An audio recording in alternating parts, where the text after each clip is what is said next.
got our beams in place on our two steel moment frames, and I thought it'd be interesting to look at some of the details here.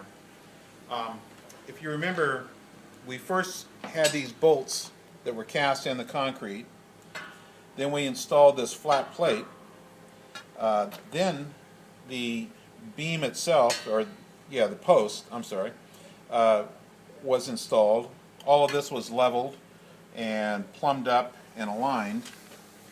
And then the weld is all going in right in here.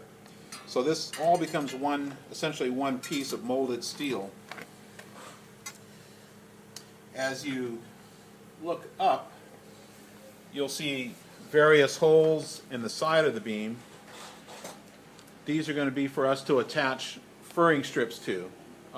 Whenever you're doing this, the hardest thing to plan for and to make sure you've got everything covered is the attachment of steel to a wood frame building. That's where it all gets really tricky, and where most times if you have a problem, that's it. It hasn't been laid out properly. Up here, you can see where the beam is beveled, and this hasn't been welded yet. We'll go over and look at one that has been welded, but this is what's needed to completely fill and meld the beam to the post. These two cutouts here on each side, these are called dog bones, and these are in here, so almost like a expansion joint in concrete. These are here to absorb in a moment of an earthquake.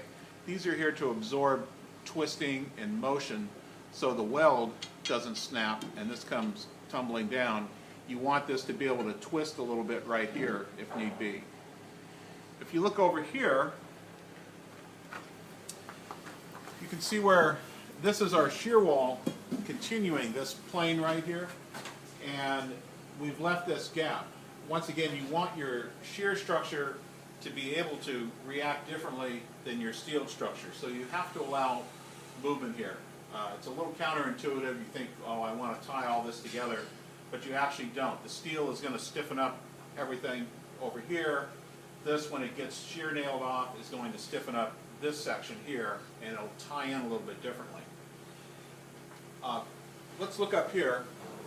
This, if you remember right, we had 4x4 blocks that were lined up all throughout the web of the beam, and these were through bolted through both sides. The reason for this was to actually hold this, our nailing plate, and then this was a little more of a furring strip out here. So all of this is necessary to tie the floor joists, these old floor joists, these magnificent full 2x14 redwood joists, into the steel.